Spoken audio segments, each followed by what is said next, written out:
for braving the weather to come here today. My name is Catherine and this is Alex, and we work here at the Pickens County Library System. Today I am thrilled to introduce Dr. John Cogshaw and Deacon Mabel Clark, who are here to tell us the story of the historic Soapstone Baptist Church, which is part of the Liberia community in Pickens County. Please make sure your cell phones are on silent and hold questions until the end of the program, and I will yield the floor to our presenters.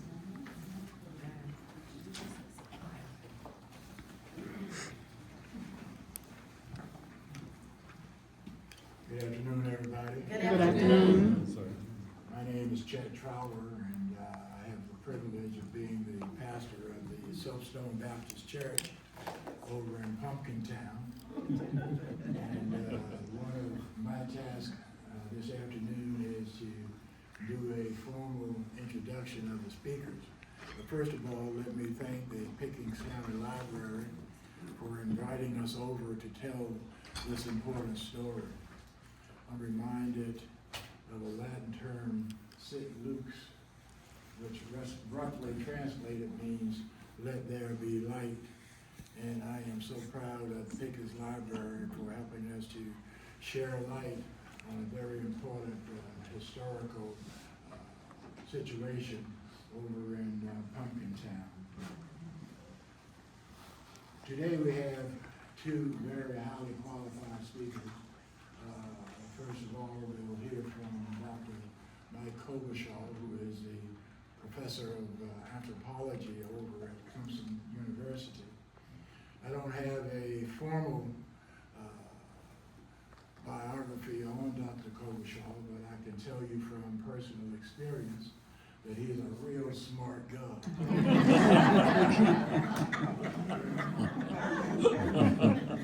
Not only is he a real smart guy, but he's a really nice guy. He's been a part of the church, Soapstone church family for the last several years, participating in very many of our activities and bringing his insight and expertise, and we just want to let him know that we so greatly appreciate him. And I'm sure that he and Mabel will go a little bit more in detail about what Dr. Cogshaw has done, not the least of which is the author of the books that you see on the table in front of you. The title of the book is Liberia, South Carolina, an African American Appalachian Community.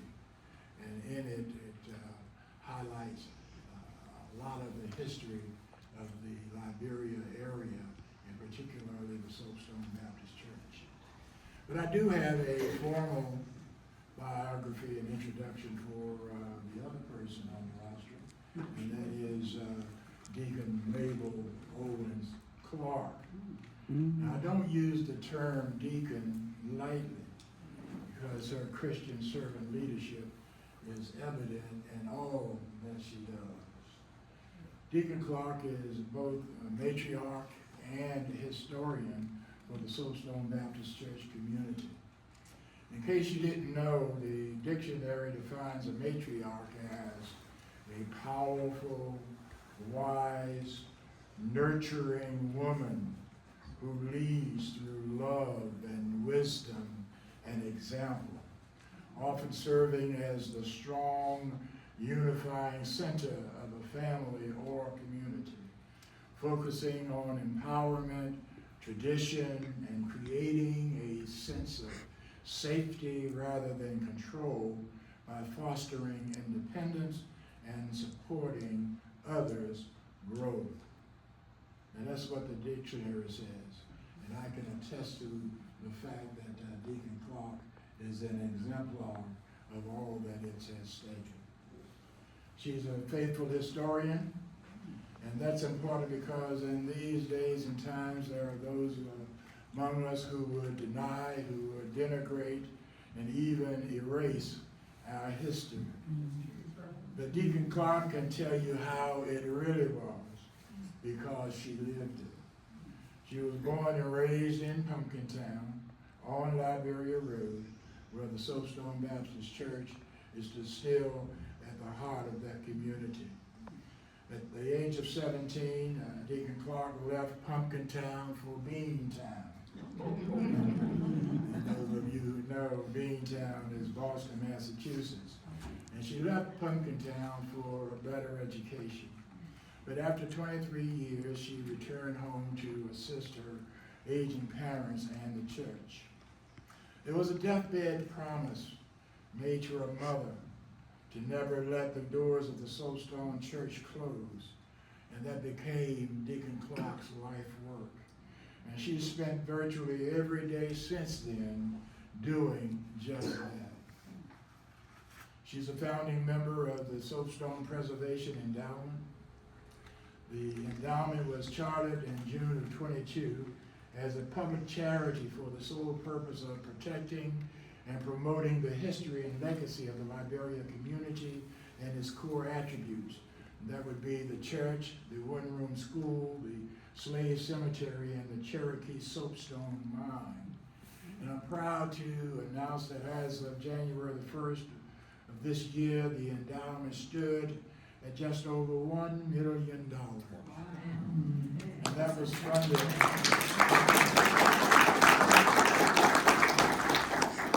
That was funded by over 100 individual partnerships of at least $3,000 each. And that allowed us to obtain matching grants from the South Carolina State Legislature and the National Treasure for Historic Preservation. Not only that, Deacon Clark has joyfully shared the story of the Liberia community with groups far and near. Her work has led to significant media attention and relationships with local Boy Scouts and students from the Clemson University. The Liberia story, as I mentioned, is chronicled in Dr. Kogleshaw's book, of which you are certainly invited and welcome to purchase one at the nominal cost of, I think, $30. Amen. And the proceeds from that book, due to Dr. Kogleshaw's big and kind heart, come back to the Soapstone Baptist Church. Amen. Sister Mabel has been widely recognized for her work to preserve the story and the history of the Liberia community and the Soapstone Church. She's the 2022 recipient of the Order of the Palmetto, which you know is the highest civilian honor given to members of citizens of this state. She's the Upstate Forever 2022 Stewardship Award. She is the recipient of the 2023 Preservation South Carolina Governor's Award, which is given each year to South Carolina individuals who have made significant contributions to preserving historic sites in South Carolina. And so, my brothers and sisters, my friends and neighbors, without further ado, I invite you to listen to our presenters on the day. Started first with Dr. Mike Kogleshaw. And let's give the Lord a hand of praise as he comes.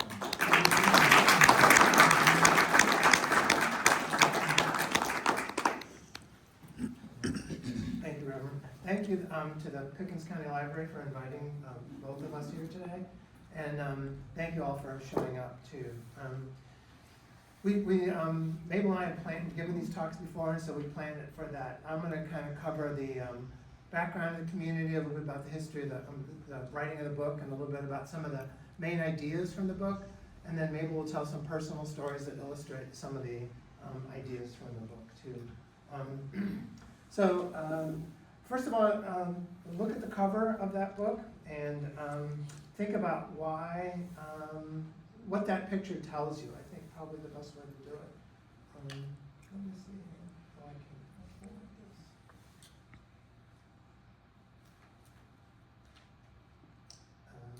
Sorry, I don't know how to forward the slide.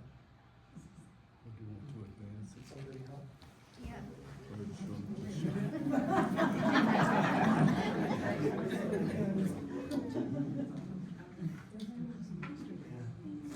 Oh, wait a minute, how about this? Yeah, okay. There. If you just press next.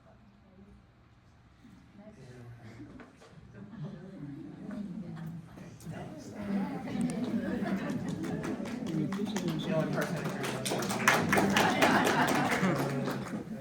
All right, so anyway, I specifically chose the cover of that person for the cover of my book.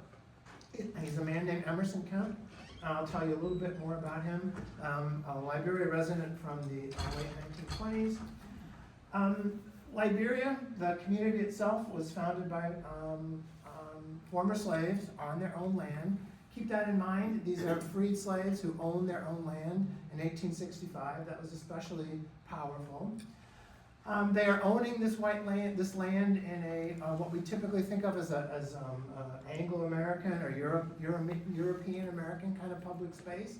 So what you have is a colony of freed African Americans owning their own land in an area that's traditionally been seen as white space. So from the point of view of whites, these are people who don't belong there, and you'll see that played out through time.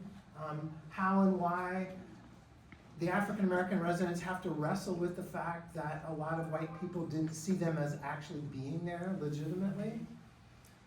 So what we have is the establishment of what's called in the literature a freedom colony, a place where African Americans after 1865 could speak their own minds, could say what they wanted to say, could worship God the way they wanted to, free of white domination.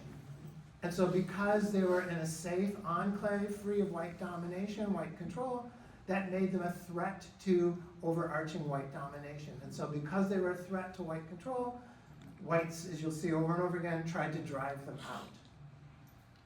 Therefore, the space of Liberia had to be defended because it was a safe place for a refuge for African American freedom. Why did I choose that photo for the cover of that book? I think to me it captures two things. First of all, it captures the physical presence of African Americans in what we typically think of as a white space of Appalachia. Documents the fact that African Americans have been here as long as those of us of European descent, excluding, of course, Native Americans who were here first. And the other thing I like about that photo is it shows his attitude. And again, I'll show you after a while too. That sense that he's dressed probably for like an Easter Sunday service or something, but it demonstrates that sort of, I hate to use, I'd say bold attitude, a sense of we deserve to be here, we've been here just as long as you, and we have a right to be here too, and you're not going to drive us away. Just briefly, here's an orientation. This is the area of northern Pickens County that we're talking about. A little bit more detail here. It's a little hard to see the highways, but Pumpkin Town is in here, and we're talking about this area right here, north of Pickens. Pumpkin Town area. So how did I come to find this place, and how did I come to write this book? I started out by doing a book on mountain cultures, and that's another story, but as I was doing that book on mountain cultures, I came upon a place name of Liberia, here in Upper Pickens County. That seemed to be an odd place name in an area that we typically associate with Euro-American settlers, Scots-Irish or German settlers. It seemed to me an odd place in the mountains of South Carolina. So that got me curious. I'm a cultural anthropologist. How and why did this place come to be? So I met Mabel in 2007. That's how long I've known her and how long I've been associated with the community. We sat down together. We wrote out a memorandum of understanding. I agreed to tell the story of the Liberia community in exchange for the royalties going back to the community. So as Reverend Trower mentioned, all the royalties from this book go back to the community itself. So as Reverend Trower pointed out, I'm very dedicated to telling the story of this place. To give you a little bit of the visuals of the area, this is the Illinois Valley. It's in northern Pickens County. This is the area that mostly white people own. Notice that it's really good flat farmland. The Illinois Valley, the Illinois Creek is off to the right of that, off to the, whatever the heck direction this is, that way. The tree line there. Thank you. But that's the good farmland. African Americans settled in the Liberia Valley, which was off of the Illinois Valley, land that was hillier, less poorer quality, harder to farm, and that's not a coincidence. That we'll come back to that too. That African Americans were given, and I'll come back to that too, given land that wasn't top quality. This is a picture of the old Soapstone Church. This church was built in the late 19th century. As Mabel will tell you, there was a previous very informal structure there, but this building was built in the late 19th century, and this is the building that was burned by the Ku Klux Klan in 1967. Mabel will tell you that story too. This is the current church in Table Rock Mountain there, so you can see how far up into the foothills of the Appalachians we are. This is the original schoolhouse built in 1928-29, something like that.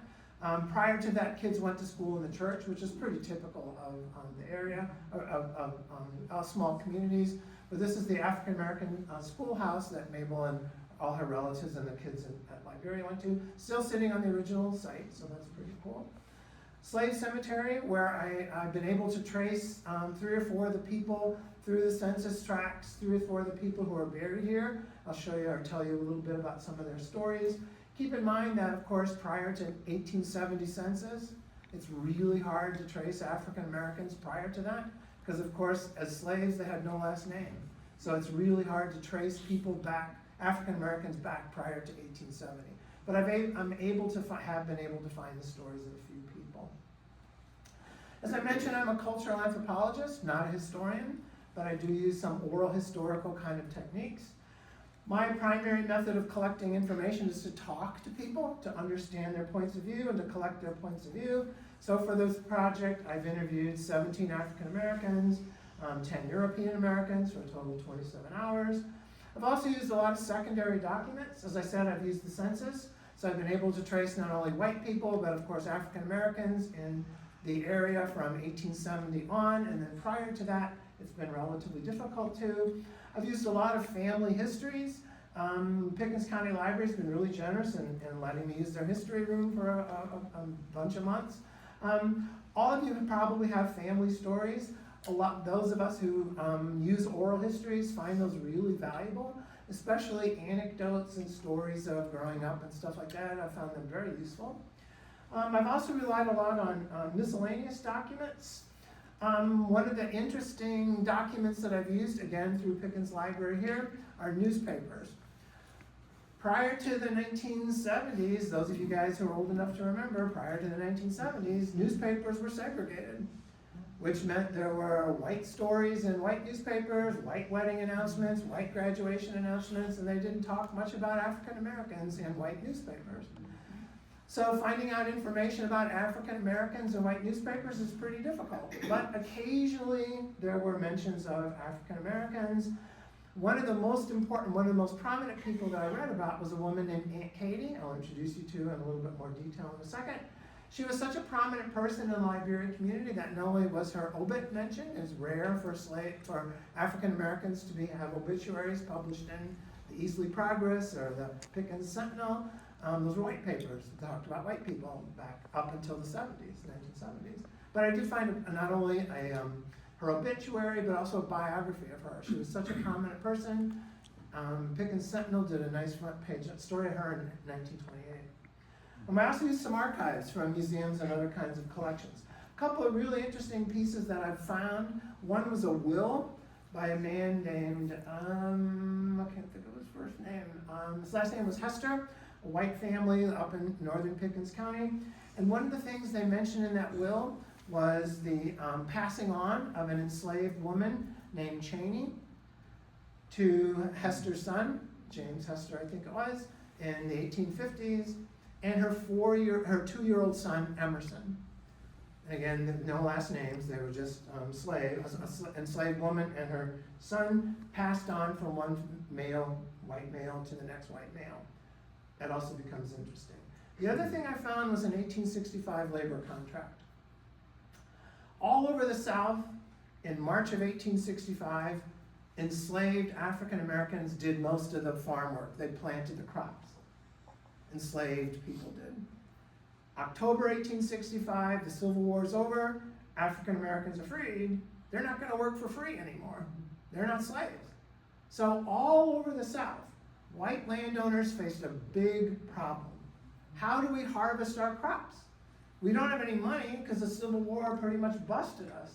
The only thing that we have to pay freed slaves, because they ain't going to work for free anymore, the primary way that we have to pay them back for their labor is land.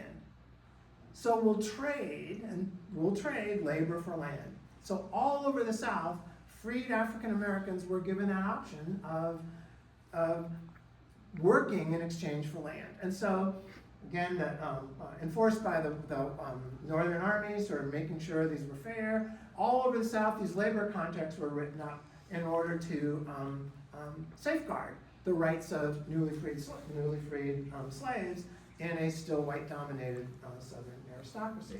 So I found one of those labor contracts. And the reason why that's really important is not only does it tell us a little bit about the economy of the South, the other reason is, I'll tell you in a second. Very. I like to do some my students too. All right, so a little bit about the community. As I like to tell my students, we need to erase forever from our minds the idea that this was white space prior to 1865. There were over 4,000 enslaved human beings in Pickens and Oconee counties, Pickens district, prior to 1865. Most people owned a couple of slaves. They weren't huge numbers, except for the major plantation owners like John C. Calhoun and people like that. But 3 or 4 slaves per person, very frequently. And the other thing to think about is even if a white family didn't own slaves, they profited from enslaved labor. Slaves ground the meal at the mills, slaves cut the timber on the forest, slaves drove the wagons. So even if you didn't own slaves, as a white person, you still profited from enslaved labor. But there were slaves here in 1865. So how did the Liberian community come into existence? Most likely it was land given to freed African Americans in exchange for their labor. But again, remember those slides that I showed you about Illinois Valley? It wasn't the best land. White people aren't going to give up the best land. They're going to give up the junk land off the main valley and land that was relatively poor in quality, and that's what a lot of freed slaves got. Now keep in mind, this is not unique to this area. These freedom colonies of newly freed slaves all over the South. And keep in mind what that felt like to formerly white slave holders who now had these colonies of newly freed slaves, thrifty farmers, farming their own land. They were a threat to white domination. And as I mentioned before, this meant that over and over again throughout the South, these freedom colonies were endangered because white people, those in power, saw them as a threat to white control. So over and over again, these black enclaves were challenged by white authority. What black people were driven off the land over and over and over again. And that happened here in South Carolina too. So you hear those kinds of stories. The fact that some of these newly freed slaves owned land was unusual for the South. Again, a lot of African Americans were forced to be tenant farmers, but some of them owned land. And that became a threat to white power and white control. A lot of people ask where the name came from. I've got several different versions of, but the most likely possibility to me is that Liberia became like a metaphor. Liberia, of course, is a country in Africa where we actually did send newly freed slaves back to Africa. The capital of Liberia is called Monrovia, named after James Monroe, president at the time. So there was this back to Africa kind of movement, especially to take freed slaves back to Africa, where they belonged in a sense, although they'd been here for generations. So I think this became like a metaphor for taking slaves back to that particular place. By the way, there's a little Africa in Spartanburg County that has a very similar kind of history. I'd love to get into that, but that's another, I don't know anything about that community. But again, these were all over the South. So I think it became a metaphor for taking people back to that place. Liberia, after the Civil War, thrived. Again, especially prior to Jim Crow laws, especially under Reconstruction. African American males could vote, they could hold public office, they could be educated in schools. So African Americans really thrived during Reconstruction, gave them a real chance to achieve prosperity in a number of ways. Approximately 28% of the population of northern Pickens County was African American. Again, think about today. So it was really growing. However, after 1890, when Ben Tillman became the governor, Jim Crow laws were much more strictly enforced. African Americans were often driven off the land, or they saw better opportunities up north because it was tough being a farmer down here in the South. So the population gradually declined. That's what I mean by push-pull factors. There were factors pushing African Americans off the land, again, not just here, but all over. There were also pull factors pulling them north. better factory jobs, union labor, that kind of stuff. Also, again, typical all over the South. Very good example of driving people off the land. The local KKK burned that old church that I showed you in 1967, and a vacant home too, so it wasn't just an accident. Again, trying to drive people off the land. And so today, there's very few people in the Silverstone congregation. Maybe we'll talk more about that. As I said, I've been able to trace a couple of people prior to 1865 into their slave times, as I mentioned. This man, Emerson Kemp, the cover of the book, his mother was Cheney, born about 1840. Again, nobody knows for sure because she was an enslaved woman. She was he became his boss slave, so I know a little bit about him. After the Civil War, he was freed, and obviously he lived in the Liberia community for a lot of his life. Second person I've been able to trace back prior to slavery is a man named Joseph McJunkin, Greenville County slave. He obtained land in northern Greenville County, but he also founded Silverstone Church, and as you'll see, he's related to Mabel. Best known person that I've been able to trace from Liberia is this woman named Aunt Katie Owens. She was born about 1840, again enslaved, so we don't know exactly when. She died in 1928, so I do have her obit. As I said, her life has been documented in newspapers and oral histories, and she lived her entire life near her former enslavers. So think about that for a second. She's living her entire life near white people who owned her at one time and who assaulted her, more than physically assaulted her in multiple ways, if you understand. And so the question is, why would she continue to live near those people? Now, well, I'll get to that. She had a son, she had several children, but she had one of her sons married this woman, Rosa Glenn Owens. She married her, Katie Owens' son, Will. She had absolutely no education. She had a number of children. Her husband took out a loan on his farmland. This is really typical of the South, Jim Crow South. Her husband took out a loan on his farmland. He died. She had absolutely no education. She was not able to pay that loan back. She lost her land because the bank foreclosed on that land for less than $1 an acre. And that happened all over the South. This is a good example of that, but it happened all over the South. It's another really effective way of whites driving blacks off the land, indebt them, and then they can't pay that debt back. Oh, we'll just take your land, and you're out of luck. So she died in 1941. Her son married Lula McJunkin, the granddaughter of the founder of the Silverstone Church, both born in the late 19th century. Chris is the grandson of Katie Owens, both community leaders, both died in the early 21st century. They had a number of children, one of whom is sitting in front of you, youngest child, and she's, as Reverend Trower pointed out, she's a community organizer for Liberia today. So, as I said, I'm a cultural anthropologist. So when I study a community, I'm looking for not only themes that are unique to that area, but what does that place tell us about larger sorts of issues? So one of the things that I explore is the fact that a lot of us are thinking, and I think Reverend Trower did a really good job of pointing that out, a lot of us are thinking about truth with a capital T, like there's one way to tell a story. But what we're reminded of is that there are actually multiple truths. It depends on your point of view.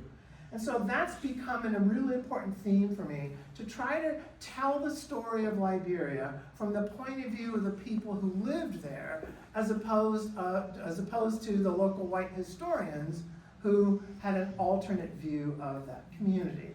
So let me give you a couple of examples. So, according to local white histories, Liberia was given to the blacks out of the goodness of their hearts, the white people's goodness of their hearts. Now that's a possibility, but think about the other possibility.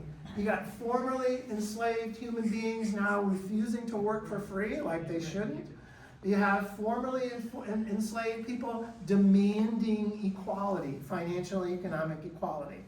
Thus, they take agency and control over their own lives. That's a different way of telling that story. Equally possible, but again, what makes more sense in that sense? So that's what I mean by how did people acquire the land itself. The perception of Liberia in local histories, but written by whites, what they say is, they literally say this, in no better land could there be more equal and happiness between whites and blacks. Now, when I read that, I grew up in the St. Louis area. My community's just as racist in many ways as anybody else, any other communities. But when I read that, I was skeptical.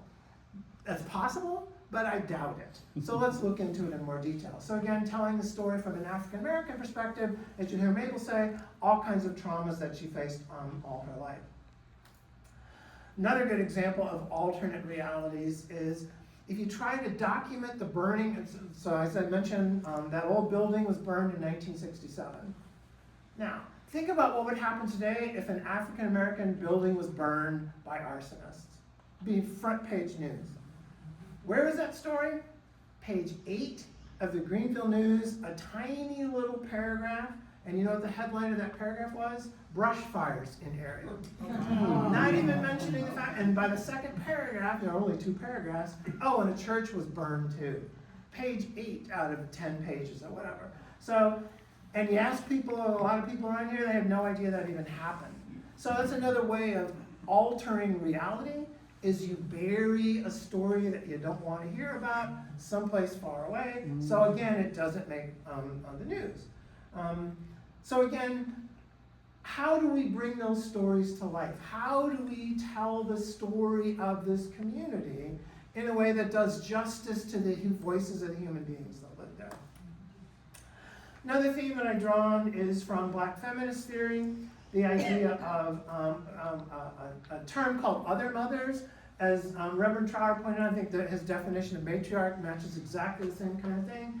These are women who do things for their own families, and by doing things for their own families, help their communities. 2 perfect examples, you've got one right here, Mabel Clark and her mother, Lula, and Mabel will tell you stories about both of those, and how by taking action, they helped improve their community and improve the lives of basically all of us. Mabel will tell you those stories, and you can see those. Third kind of theme that I talk about is power and how power is maintained. And one of the ways that power is maintained is through control of knowledge. And I'll come back to that theme in a second. And then as especially unfair or unequal power is forced upon people, quite frequently people resist that unequal power. They take agency to take charge and resist. And you'll see those themes throughout the story of Liberia too. So a really good example is, as I mentioned before, this tendency to think about Appalachia as white space, and thus Liberia becomes as white space, and so Liberia then as a safe haven must be challenged by white domination. Blacks can't have this safe space in white space, they can't have this safe space in white space, they have to be driven out, and again it happened all over the South, thus white attempts to destroy. And Mabel will tell you some examples. Again, think of the church burning, think about Rosie losing her land. Those are 2 really good examples of the kind of power that white people had in the 1920s, 1910s to force African Americans out of what's supposed to be white space. Another way, of course, is to dominate and control people is by controlling knowledge. All of you raised in the South, think about what you learned about Reconstruction as you were growing up. Think about how we learned that Reconstruction was a disaster for the South, that the people who took charge after 1865 were and you think about any words that you want to, but inadequate leaders, let's put it that way. But if you actually read the histories of Reconstruction written by professional historians, what they'll tell you is, for many African Americans after 1865 and during Reconstruction, it was a time of unheralded freedom. African American males could vote, they could elect sheriffs, and they could elect local legislators, and they could elect mayors, they could get an education, they could go to USC, Clemson wasn't there yet, they could go to the public schools, they could get an education which they hadn't had an opportunity before, they could voice their own opinions, they could worship the way they wanted to, they could have all these freedoms that they didn't have before. And that made a lot of white people really uncomfortable. And that became, again, that kind of challenge to that kind of authority. But if you can convince a black kid, remember they're reading the same histories that white kids are reading, if you read in that white written history that Reconstruction was a disaster because your ancestors controlled this state, What does that do to a black kid's self-image? What does that do to a black kid's self-knowledge? How can you manage to keep that kid in school if they learn that their ancestors screwed this state up? That's another way of controlling people. If you can convince them that their ancestors, their leaders, are not as effective as my leaders, another way of control. We can also control people through a culture of terror. We all know stories about lynchings. You'll hear some stories from Mabel. But not only stories, not only these actual lynchings and actual injustices, burning churches, but also stories about them. Because every African American growing up in South Carolina knew that the minute that they stepped out of line, something could happen. Even if it wasn't going to, you were worried that it could. Think about the stress that people had to live with. So even if there actually weren't injustices, you knew in the back of your mind there could be.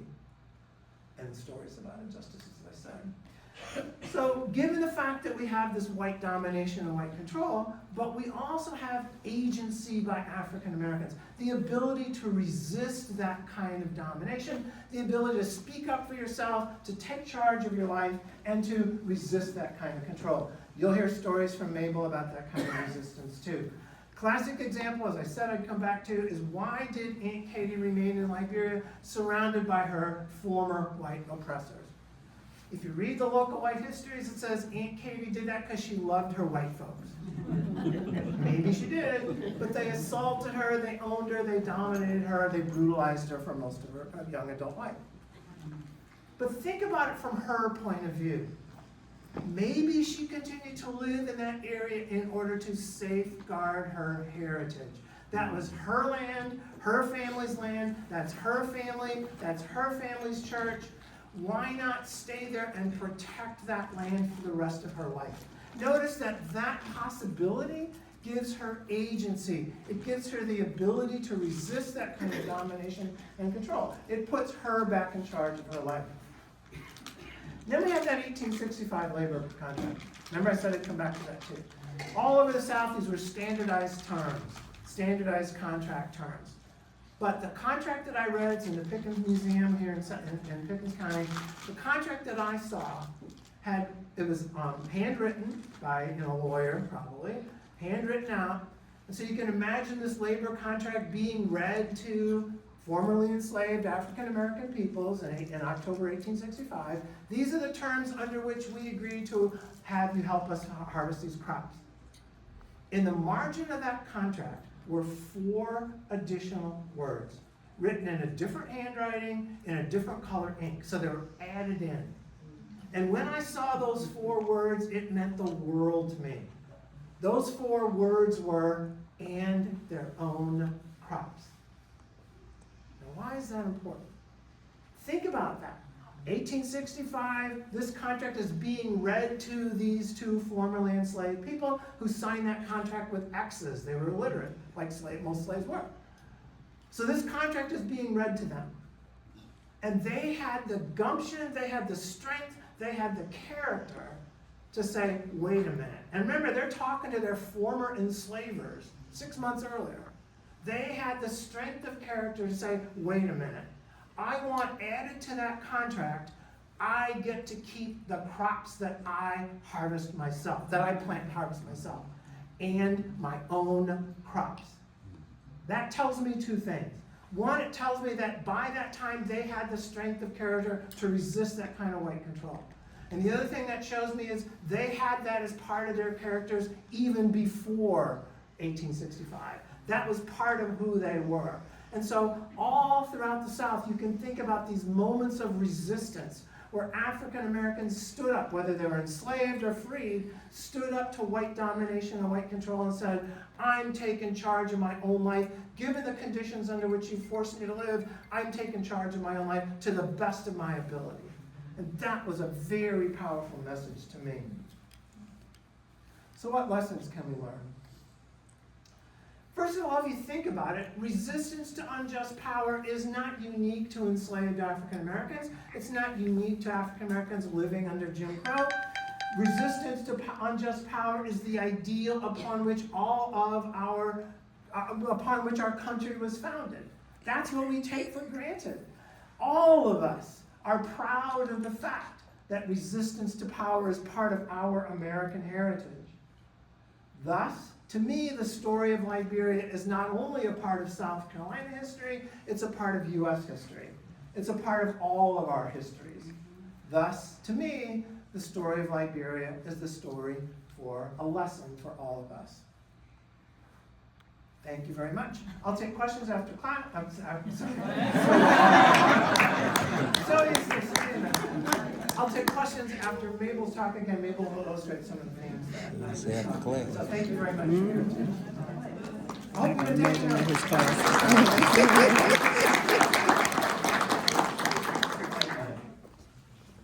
Let's see what happens here.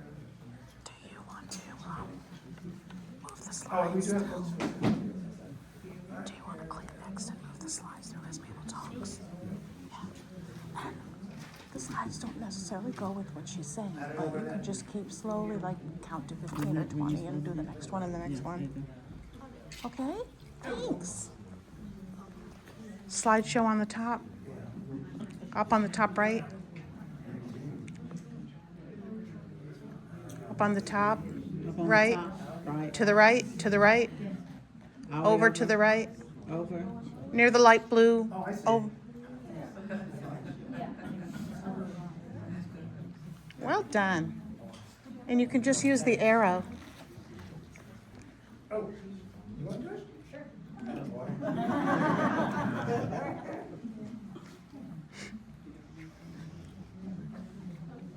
You don't have to get it scoot over in order for mom to.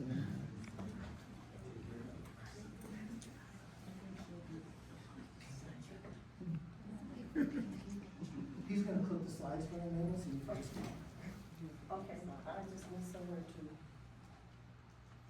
Can I move the computer? Slide the computer over. and slide it over the window. There you go.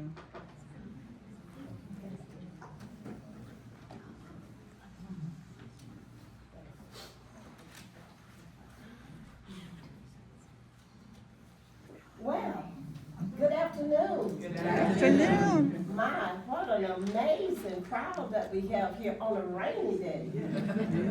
I'm just so happy that you all made a sacrifice to come out here on Black History to learn some things about Liberia.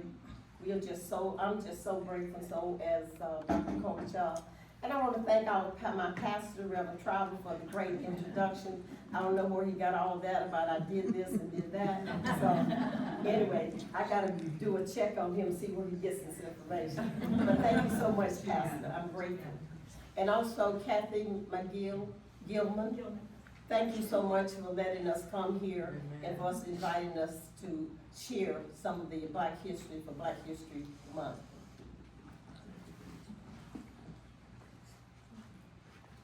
Let me just say, I'm so thankful for the opportunity to visit and speak with you about the beloved Liberia community and the Soapstone Baptist Church, especially during Black History Month, the 1 month of the year that focuses on Black history in America. The history of my community, my people, and even me at the nearly 83 years old. I am a historic artifact myself. And the story of what it is to be a person of color in America. In the next few minutes, I want to share just a few stories from my personal experience on Liberia Road.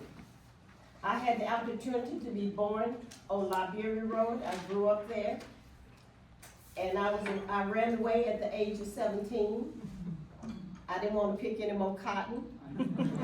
So I had an opportunity to go to Boston to further my education and stayed there for 22 years and grabbed me a Bostonian husband and blindfolded him. But it was great to be back and be able to come back and to work with the communities in which my birth was there in that cotton field. And when I say my birth was in the cotton field, That is actually true.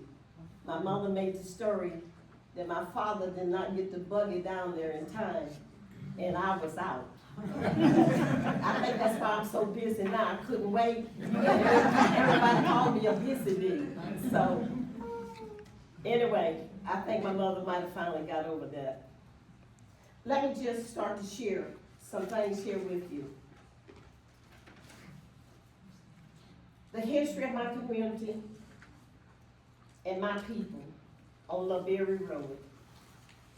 In 1865, there were 600 free slaves, some from the local areas and others from far away, who made their way to the mountains of northern Pickens County, worked in exchange for land to craft their own chapter in American history. The LaBerry community and Soapstone Baptist Church is important. It's important to know that the people, the slaves there, was promised 40 acres and a mule. And that never happened. And I'm still waiting for my 40 acres and my mule. Black children were not allowed to go to the white public schools when I was a child. But before I move there, let me just talk a little bit about Soapstone, the church itself. Is that okay? Okay, Soapstone Church. In 1864, my great-grandfather, Joseph McJunkin, was among the 600 free slaves that came to LaBerry Road, and he was the one that named that area Liberia. And with the 600 free slaves, he saw the need that they should have a church. And at that time, to tell you, some of you probably be asking, what's the name Soapstone? And let me just kind of explain that and give you a little overview. The soapstone is an outgrown rock, and the boulder sometimes is almost half the size, a little bigger than this room here. And that's where the church got its name, from that soapstone rock. And to bring into the forefront, the Indian was the first on the land, on the land there at Soapstone. So they had their own, the Indians had their own mine where they made all different types of artifacts, and that's what they sold for money. But if you come to visit Soapstone now, we had to close the mine due to the fact that the people was hunting, was starting to go in there, and it had started caving in, and we didn't want anyone to get lost in that mine there. So the Indian was ran off the land up into Cherokee. And as that, when the Indian was ran off the land there at Soapstone, that's when the 600 free slaves was left out there on LaBerry Road. And they had to pretty much, the slaves had to pretty much make their own way. They had to figure out how to farm the land and how to be able to sow things that they could sell, their produce, and just to provide food for their families alone. My parents owned a big farm and 159 acres. And let me tell you, it was 9 of us children, and we really had to work. From picking cotton to pulling up potatoes, and you name it. You know, before we go to school, we had to get up. That's why I think some of these children today should have some of those work ethics. Before we go to school, we had to go out there on the farm. You know, you gotta feed the hogs, feed the chickens, you know, milk up. You gotta do all of that. And, you know, it was no getting around it. But it was no thing about, I'm gonna sleep in late, I'm not gonna go to school. Oh, no. That wasn't gonna happen. And the blacks was really strict on their children about learning some work ethics. Now, in saying that, now the Indians is gone, the slaves are here at Soapstone, and they all had to pretty much find a spot of land, and they had to, and even though some of the whites owned the land, but what they did as they got their crops planted with cotton and everything, they would continue to pay pay on, it's like paying a mortgage on your house. So they continue paying it until they own the land. And one story I want to tell you about the land, since we own the land, my grandmother, Rosie, that's kind of heart touching for me to say this. She owned 35 acres of land, and she borrowed $5 from the mailman. Let me say that one more time, the mailman that carries the mail, works for the state, supposed to be like a government job.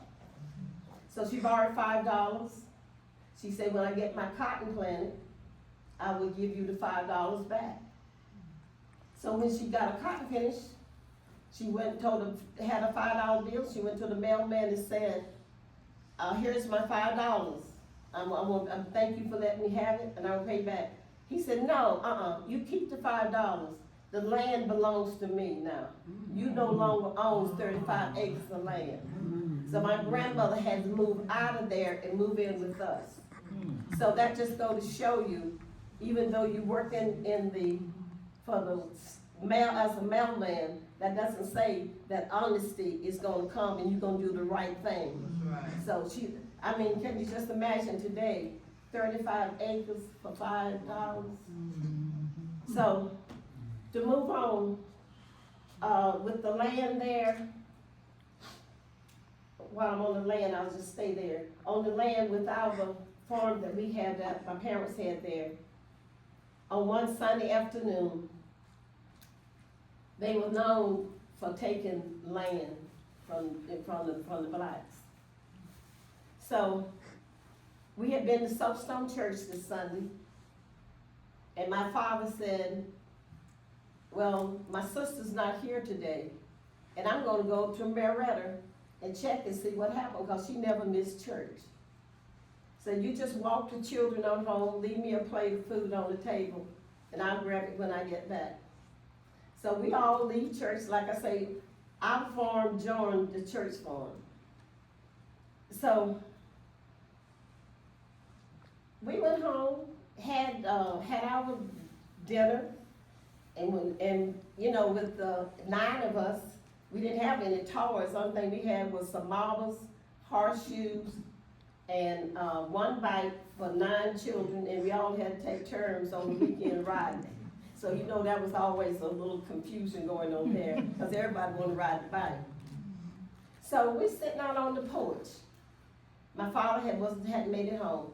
And we looked down, there was no paved road, and we looked down the dirt road, and I see my Uncle Glenn running down that road. He was a dirt road, he was an old man, and he was dancing from one side of the road to the other. And we could hear the gunshots just ringing out. And he made it to our house, and he said, the Klansmen had came, he was milking up, they shot a hole in my milk bucket, and used the N-word, which I will not like, I don't like it, and I won't use it today, and said that we own this farm now. What they would do is wait until you had picked your cotton, you had done all your labor, and they knew the next week when the people from the pick and gin would come and weigh your cotton, and you would get your money, and that's the basic amount of money that you would get for a year if you was on the farm when you sold off all the cotton that you had picked. So he said, they done took my farm, and he told my mother, he said, they had no sense in you running. You might as well just stand here and let us kill you, because we're going to take that farm next. But thank God he made it to our house, and my mother said, boys, it was a whole lot, I have a lot of boys, a lot of brothers. Boys, get the gun. And she said, I think I can go through the woods and cut them off before they get here to take our farm. Now I want you to visualize just for a moment, a woman saying, she reminded me of Rosa Parks, Harriet Tubman. She said, and my father not home, here's a woman gonna take on the leadership. So she said, boys, get the gun. Uncle Clarence got a gun. Mother didn't have one. She ran to the barn and got a pitchfork. Did anybody yet know what a pitchfork is? Oh, wow, we got some farmers in here. So she had a pitchfork. Listen to the instruction that she gave. She said, do not shoot at the head. Keep the bullets low. they can go to the doctor and get patched up. But imagine if that was happening today, somebody is gonna come and break in your house and take your home. I don't think you're gonna stop to think about keeping the bullets low. Exactly. So anyway, Mother said, keep the bullets low, and she said, nobody talk. She said, when I raise the pitchfork in the air, I want you boys to let the bullets go. And she said, now, if you run, told the other boys, said, if you run out of shells, she had to line up to my baby brother. You fill that gun up quick and get it back up there quick, and we gotta keep the fire on. So when Mother raised the pitchfork in the air, my brothers knew what to do. They raised the bullets, she got as close as that door there to them. They would lean up, drinking some, I don't know, it was Budweiser, Pabst Blue Ribbon, or whichever one it was. So they wasn't thinking about anybody coming in on them. So the Mother got that close, they were just laughing and having a good time, refreshing themselves. So now, Mother and them, they let the bullets go. One boy get the car tied, a couple of them got a couple of the guys, shot the guys up. One got the window in the car, and they got out of there. Went down to a little Punkintown stove that's still standing there today. And went in there and asked, at that time it was Mr. Burgess running the stove, because we did a lot of trade in there. Went in there and asked him, I want you to help us to get up a mob to go out there on Liberia Road and to kill those Owenses off. They the one that shot us up. Mr. Burgess said, you bleeding in here now, because they was in there buying everything, wrapping themselves up, they bandages they did there. Said, if you go back in there tonight, you're not gonna make it out. Because one thing about Mr. Chris, he loves his family. That's my dad's name, Chris. And so, they left out his store and bought a tire, and now they back on the wheels. So now my father's home. Is everybody with the story? Yes. So my father's home now. Mother is there explaining to my father what had just happened. So now, if he haven't been in the house maybe 5 minutes, here come the blue lights in the yard, the police now. And so, let me tell you, blue car, I always, like I say, I was the first one out the door to run out there to see who it was. And let me tell you, the man that the police that pulled up that day was the old policeman that every day, at least 2 days through the week, he came there, he didn't knock anything. He knew about time it was some food on the table. He'd come in there and sit down and had some food, and that went on for years, as long as I could remember. He always came to that house. And so, when he got in the yard, my father went out there and he said, Chris, and I'm gonna tell you something, I know the pastor's here, I'm gonna be nice. And he said, what the blank going on out here today? And my dad said, blank too. And he said, well, he said, now Chris, they're gonna be back tonight. Now I want you to be like the black folks down in Dacresville. They didn't fight back. They slept in the woods all night, and a couple of them got killed. So you gonna have to, he said, tell them boys to bring the guns out here, and let me see how much ammunition that you still have. So my brothers brought all the guns out there, the policeman matched them up with the right things for the gun. Now he said, as soon as it get dark, they're gonna be back. And he said, Chris, I want you to put your wife and these girls in the closet, and let them boys, I'm going in here to show these boys how to get in the window, and for them not to stand in the window, and let the cars gonna come, let them shoot the first time. And the first time they shot, we was Daddy had pushed us in the closet with a big old dresser in front of it. And I said, Mama, they done shot the window pane out. She said, baby, keep quiet, we can buy another window pane. So, that wasn't a bad experience to live through, you know, as a young child growing up. And to be in the fight and see that goes down with the Klansmen that had so much hate for a person of color. Till this day, it's still hard for me to even digest. But I have to tell you, I'm gonna just back up with that story a little bit. When my mother left and us girls was under the bed, made us get under the bed. I had one sister. She wanted to continue to jump up to look out the window. And mother done told us to stay under the bed. And I had the hardest time trying to keep her still. So she's always been a busy bee too. Now I'm gonna move on off of that. They did come back that night and they shot the first bullet, and after that, it is history after that. So I don't think I can thank my parents for setting precedence for Liberia Road. So that's about the land, and I'm gonna move on here. Don't wanna bore your patience here today. Do you need the slides? 'Cause maybe that you can sit down. No, I'm good, thank you. He's my little helper here. Okay. I usually have a little bit more space in this, so I'm kind of rattling around. I can do this if you want. Just pick it up and hold it. Here's a chair. I'm gonna sit it in the chair here, let's do that. That should be better. Just need to plug it back. Okay, baby, here you go. Thank you. Easier for you. Oh, yeah, that's much better. Plug it back in. It came unplugged somewhere. Did it come unplugged? Yeah, see if it come off the wall. It's still in the wall. Or she can help you. I'll take a look at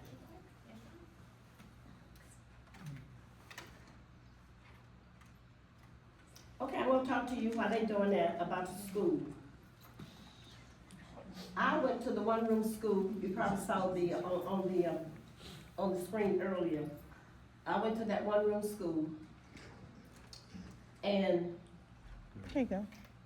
being at a one-room school, I want to tell you, that was the foundation of my education. That's where I really got grounded and made the whole difference to who I am today. And the thing about being in a one-room school, teachers did not play.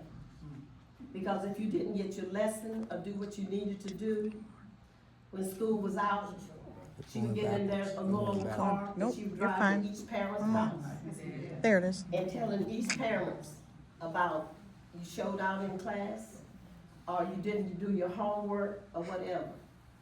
And you know what parents back then would do? They would give the teacher permission to give your child a spanking or whatever it was necessary for that child to get an education. But today, you can't even do that because they'll call DHEC on you. So don't even think about it. And don't go into that one-room school. One teacher, she had to cook our lunch. And first, by me being going there for the first grade, I was going to that school really when I was 4 years old. My mother had worked in the field, but I wasn't, I just go there to sit. I wasn't, participating in any classes. That was just what do you call it, a home for me. While the older, because I was the youngest out of the children. So that was just a place for me to go to stay. But you know what happened by me going there? And when I got into first grade, I thought that I could just run back home since we just lived next door. I got up out of my chair and finished my lesson, and being little Mabel started walking out the door. She said, "Where you going?" "I'm going home." She said, "You sit down here till 3:30, like with the other students. You go home at 3:30. And I was just trying to figure this out. Why am I have to stay here till 3:30 when I'm finished? But let me tell you, I'm happy that she did that.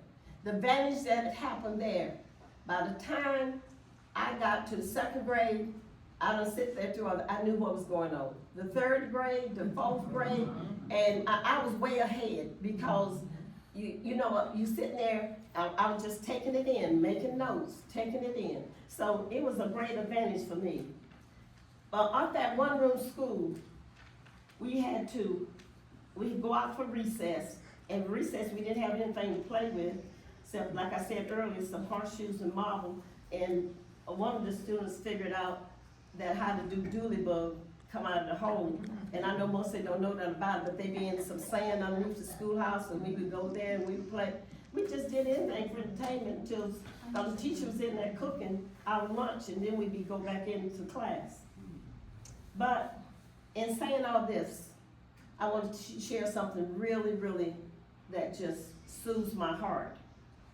Out of that one-room schoolhouse, let me just tell you from the offsprings what has happened. Let me just tell you. They, out of that schoolhouse came, they say, I'll say, here they come, y'all, here they come, y'all. Lawyers, doctors, pharmaceutical reps, I mean, electricians, I mean, librarians, I mean, school teachers, out of that one-room schoolhouse. As a matter of fact, my niece, she helps run the CDC in Atlanta. She was the offspring from that one-room school. And it's just amazing. My heart just burns to know what that one-room school has done. And go further, while we talk about the one-room schoolhouse, it has been completely renovated, completely renovated. We brought some signage here today that's posted. I hope you sure all would take a look at those signage over here and to view. We have many more that couldn't bring them all. I left some in the schoolhouse. And I'd like for you to come, when you come for a tour or whatever, you'll be able to walk around and read all those and just to see the 7 acres grounds that the schoolhouse and the church that sits on. Now, that's enough on the schoolhouse here. Now, you know when they, I guess I'm gonna talk a little bit about the land a little bit more. Because when they come, it's so many blacks has lost their land in many ways. In terms of borrowing or taking out a loan, not able to pay it back, and they lose it. And then it just a mill opened up in Greenville. And my parents told me how the truck used to come through Liberia Road, and a man would be sitting on the back of the truck, and he was saying, oh, come out of the cotton fields, come on out. We got houses in Greenville, just a mill. You can work in the mill, and you got running water and all of this. So he'd be on that, they would come through there. Some of the blacks started dropping their sacks and jumping on that truck, and they walk off the land, and what happened next? They made a mistake. Then, you know, the other side come back and start paying taxes on the land. Right. So now, my mom said my father would say when the truck come through and stopping out for him, he had a shotgun. And he said, I told you once, don't stop here. I can take care of my family. So the guy kept stopping it. He come through about 3 times a week. So the 3rd time, my daddy showed him the shotgun. So after that, he didn't stop there to ask it out for him if we were gonna jump on the back of the truck and go to Greenville. Now let me just tell you about the burning of the church.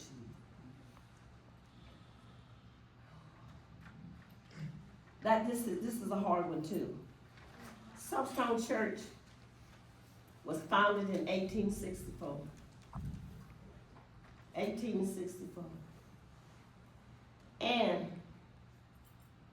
during the Martin Luther King Civil Rights Movement, when he was marching so people of color could have an opportunity to vote. That's all he was out there marching for, just for freedom, that we could have the opportunity to vote. Because you know, we could not vote back in those days. There was no such thing as you going to vote. And to just to say that some things that you couldn't do that I can witness to. My mother went to the Pickens courthouse one time, and I was with her. And I went to get some water out of a fountain. I got snatched by the shoulder from a security guard and said, that water fountain is for white. You gotta go over there, that's for colored people. So, it's just, but you know, for my age, I've seen a lot, and I have experienced a lot that hasn't been favorable. But saying that, my mother taught me one thing. You can't allow things like that to fester inside of you. You always linger and carry that. It's just like, just to give you an example, how my mother raised us. One day it was a knock at the door, and my older sister ran to the door. And she came back and she said, "Mother, it's a white man at the door." My mother grabbed my sister. She said, "Listen, we don't distinguish by color. You come back here and tell me it's a man at the door." And that's the way we was raised. And then after the shootout and everything with the Klansmen, that next morning at the breakfast table, she said, "Listen, what happened is we're gonna pray for them because they don't know God. But you're not gonna let this fester inside. I don't want your children to grow up with hatred and anything in your heart about what happened, because you would never develop to who you are." And I just thank God for her raising. And to move on here, let me see, I covered the schoolhouse, I covered the church, and I don't want to leave.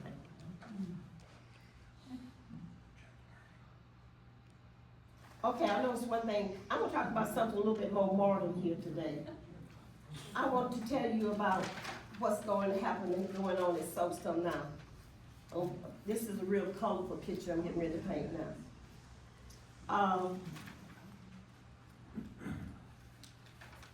I was doing a fish fry every third Saturday for the Soapstone Church in order to raise funds. We had added a dining hall and a commercial kitchen. And for the 20 years, I was a chef there. So in saying that, after doing that fish fry, we put the new building up. And you know, when you put up a new building, it costs money. And we borrowed $150,000 from the bank. And I had it on automatic draft. So that way we'd never be behind. It's always on time. When we did the fish fry on third Saturday, that Monday I was at the bank, putting the money in there. On my Tuesday, Wednesday, I could look at the statement, the mortgages, they already done took their money out. We got it down, it's $150,000 we borrowed, not a lot of money. So we got it down to $50,000. And I don't know if you remember in 2008, when all the banks went under. And the bank that I knew, where I was on the main board for the Palmetto Bank, they got bought out. And a bank out of Atlanta bought Palmetto Bank out, United Community Bank in Atlanta. So being a bank from out of state, it's not like the good old boys where I worked at the bank for 12 years, that it was no problem. With the $50,000 is no problem. I get the certified letter, and it gave us 90 days to pay off the $50,000. And paying off the $50,000, the letter said, we do not carry loans for as low as $50,000. If you're not able to pay the $50,000 back in 90 days, we have investors that's ready to pay the $50,000 off. The church will be pushed over in the schoolhouse, and we'll put a nice fence put around your parents' cemetery graves. Now that struck me like somebody had really stuck a knife in my stomach. And I said to myself, it is no way they're gonna get 7 acres of land for $50,000. But what it is about Soapstone Church, I'm gonna tell you, that church gets the most visitors on that ground out there every day. You'll see, I can pass from my house, I have to pass, if I'm going to Greenville, I gotta pass by the church.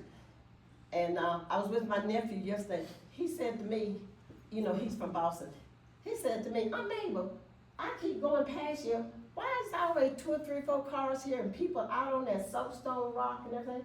I said, baby, let me tell you, this is the most best view in the whole state of South Carolina. And when you're there, you walk out on that soapstone boulder, you look into Table Rock, you look into Caesar Head. I mean, the view there is really picturesque. And so in saying that, about soapstone, we paid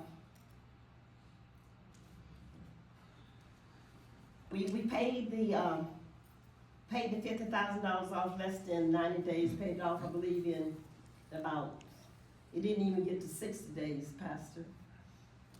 Not even 60 days. We had gotten that $50,000 paid off, and I was in the Edenwell magazine that goes all over the United States and every country. And they knew about my story about the $50,000, and just show you how God works with that little tiny church out there in the mountain. The first check that we got that read that Edenwell magazine was a check for $20,000.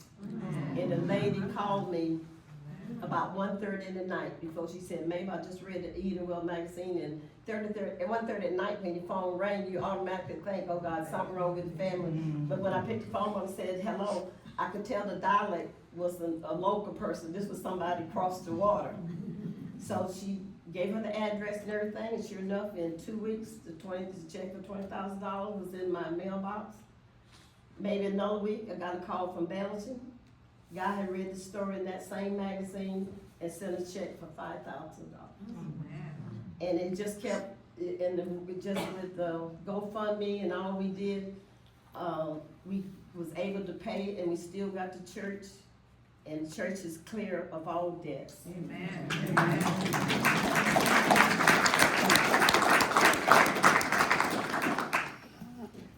So, God has did another miracle at Soapstone, and my heart just rejoiced. I met a young man, his name is Carlton Owens. He had came to my fish fry several times, and he took such a love to Soapstone Church, and such a love to our great pastor that he admires so much. And he met with me several times for lunch, and he talked about Soapstone Church, and Mabel, what is the future for Soapstone Church? It's such a small church. How do you all plan on even maintaining the church? And I told him, I said, the membership has diminished, and it's just really week by week. And he said, well, the church gotta be secured, because it's not, you all save those people from coming and paying the $50,000. But if the membership gets so low, he said, I want to take you to Upstate Forever in Greenville. And what we did there, we set up an endowment for the church. And the church now, they got it, they contacted, we got contacted with attorneys and everything, and Upstate Forever got it locked down, and it's all recorded at the courthouse. Soapstone Church can never be sold. It will always remain a historical site, a historical site and a Christian church. So, I'm so grateful for Upstate Forever. But the miracle gets even bigger. In 2022, Carlton comes back again, and he says to me, Mabel, Soapstone need a Soapstone Preservation Endowment. And he said, we have to raise $1 million. I said, Carlton, have you lost your mind? I said, a little old church like Soapstone out here, I couldn't even wrap my arms around it. You know, think like that.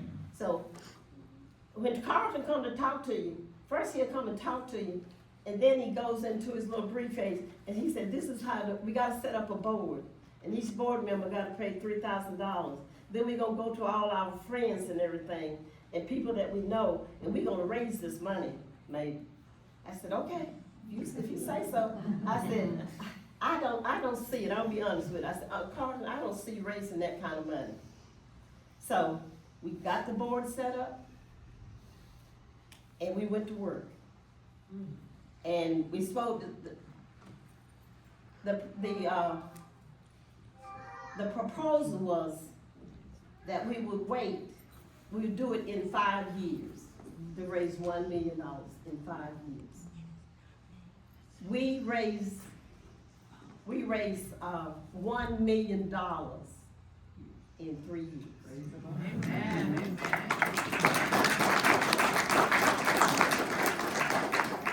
We were able to we had a challenge grant of $250, just to give you some ideas how we did it.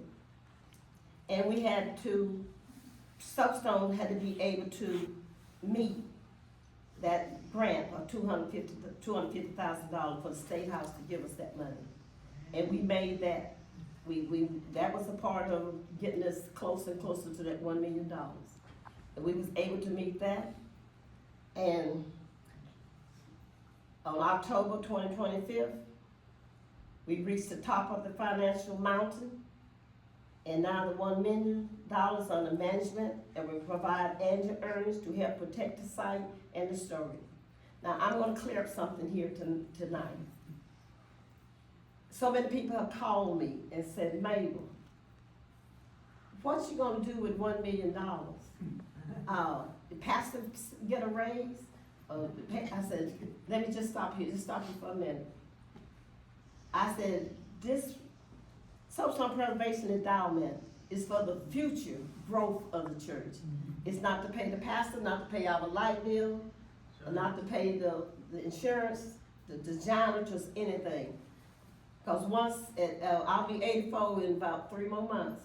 So when all our old heads is gone on to glory, that church will always remain a Christian church and a historical site. Amen. And it would be there for the young people that's coming, that can be there to able to keep that church in order. And the board will always be a board that will control whoever come in after we go, control that $1 million. Amen. It has to be a board. Just say nobody can go in there and just start writing checks and getting happy. So I just want to share that good news with you, and I'm going to close out with one remark.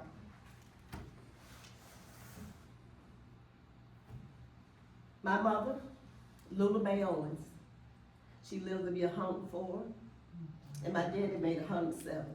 Wow. And I feel so blessed and so honored to have them for that long. But my mother, she was a matriarch for Soapstone Church.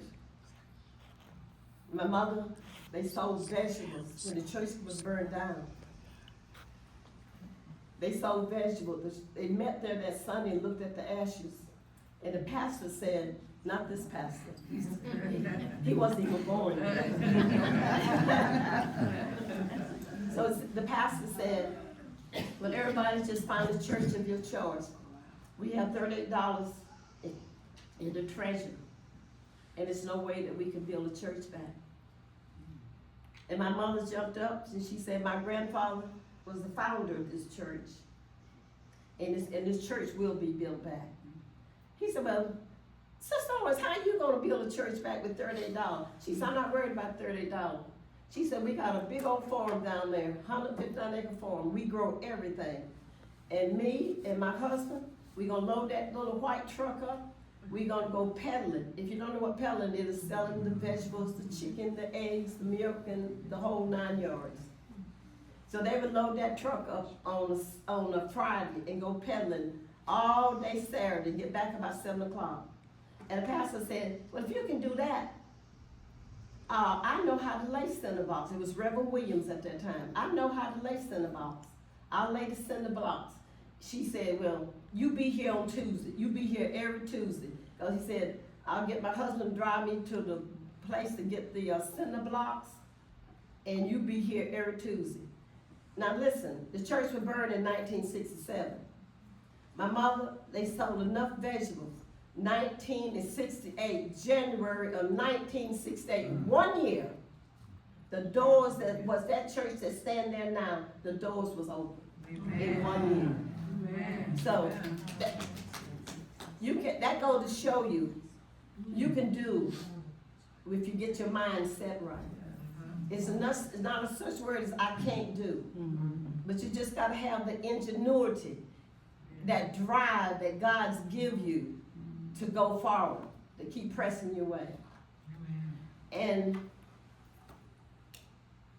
that church is one of the great landmarks, and I want to invite each and every one of you to come one Sunday if you can, and leave your footprints there.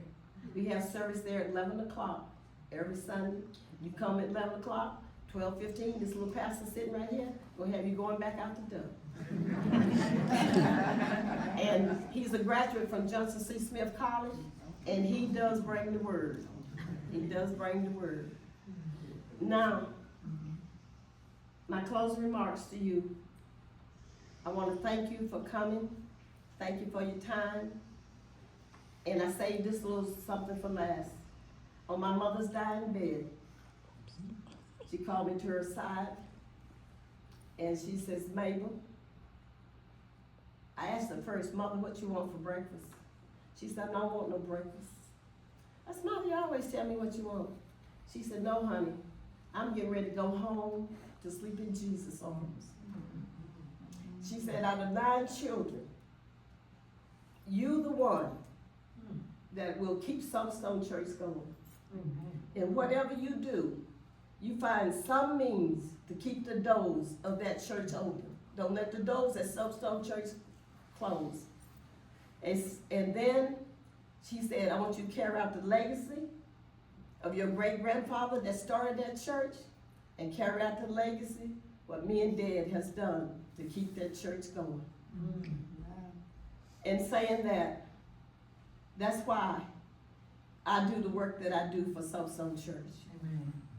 Once you make a promise to your mother, you don't only make that promise to your mother, but that promise also was made to God. And who is my keeper and my bride that keeps me every day. I thank you, and I love you. I want to see you at Sunstone, so I can give all of you a praise.